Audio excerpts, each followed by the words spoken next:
Assalamualaikum warahmatullahi wabarakatuh. Waalaikumsalam warahmatullahi wabarakatuh. Oke, gimana kabarnya adik-adik? Alhamdulillah baik, Bu.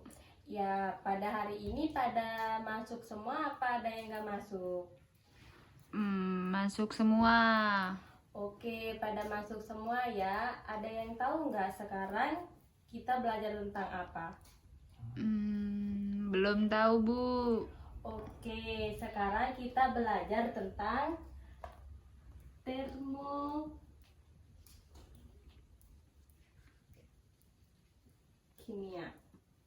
Nah, untuk hari ini ada yang tahu nggak termokimia itu apa?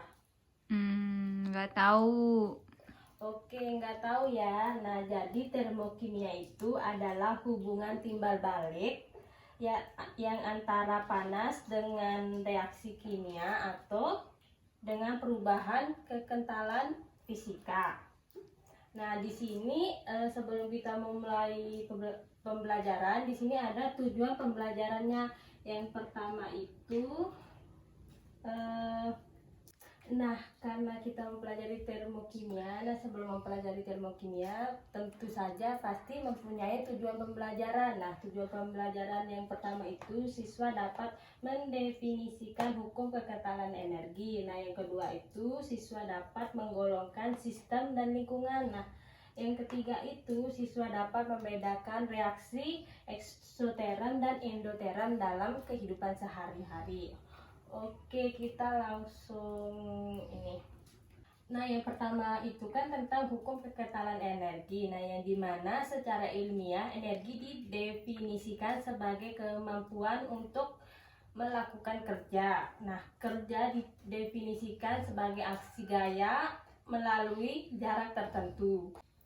Nah, jumlah berbagai energi yang terdapat dalam suatu bahan disebut energi dalam. Nah, suatu energi dapat berubah dari bentuk yang satu ke bentuk yang lain, tetapi tidak ada energi yang hilang. Nah, hukum kekentalan energi bisa dinyatakan bahwa energi tidak dapat diciptakan atau dimusnahkan, tetapi energi dapat berubah bentuk dari energi yang satu ke energi yang lain. Nah, yang kedua itu tentang sistem dan lingkungan. Nah, yang dimana sistem adalah bagian dari alam semesta yang ingin dipelajari. Nah, sedangkan di luar sistem disebut lingkungan. Nah, suatu sistem berskala besar atau kecil, misalnya bumi yang kita tempati ini adalah sebuah atom. Oke, di sini kita jelasin tentang si reaksi eksoteram dan endoteram. Nah, reaksi eksoteram merupakan reaksi yang membebaskan kalori dari sistem ke lingkungan, sehingga suhu lingkungan bertambah. Nah, pada reaksi eksoteram, sistem yang melepaskan kalor akan mengalami penurunan energi.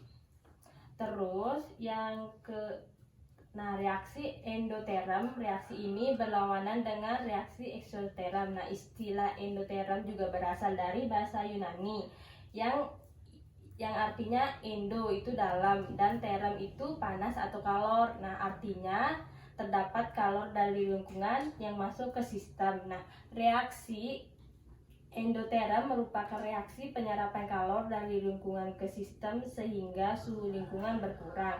Tapi pada reaksi endoteram, sistem yang menerima kalor akan mengalami kenaikan energi sehingga energi sebelum reaksi akan lebih kecil daripada energi setelah reaksi. Nah, simak video berikut ini tentang perbedaan reaksi endoteram dan eksoteram dalam kehidupan sehari-hari. Endoterm. Ada piring, korek bensin, lilin, gelas kaca, dan air berwarna. Pertama-tama, kita masukkan air berwarna ke dalam piring.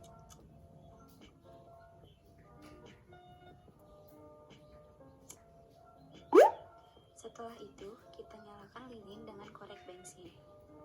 Lalu, kita letakkan lilin tersebut di atas piringnya. Dan lilin yang menyala kita tutup dengan gelas. Dan lihat apa yang terjadi. Lilin tersebut menyerap air yang ada di lingkungan.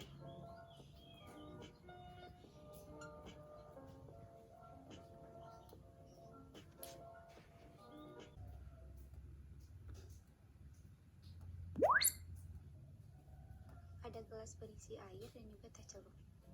Sesudah airnya dididihkan dan memasukkan teh celup ke airnya, lihatlah apa yang terjadi.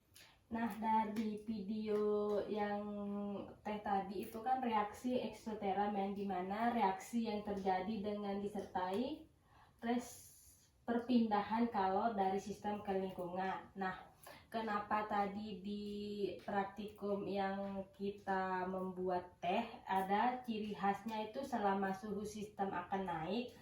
Mengapa? Karena pada saat menuangkan air panas ke dalam teko dan dimasukkan ke dalam gelas, maka awalnya suhu gelas itu kan normal, akan menjadi panas karena didihan dari air panas tersebut. Nah, jika teh tersebut tadi didiamkan, maka suhunya akan kembali normal seperti itu. Untuk contoh soal atau latihan soal bisa dilihat pada buku paket halaman 200. Nah, itu dikerjakan ya adik-adik untuk pekerjaan di rumah. Sekian dari video hari ini. Wassalamualaikum warahmatullahi wabarakatuh.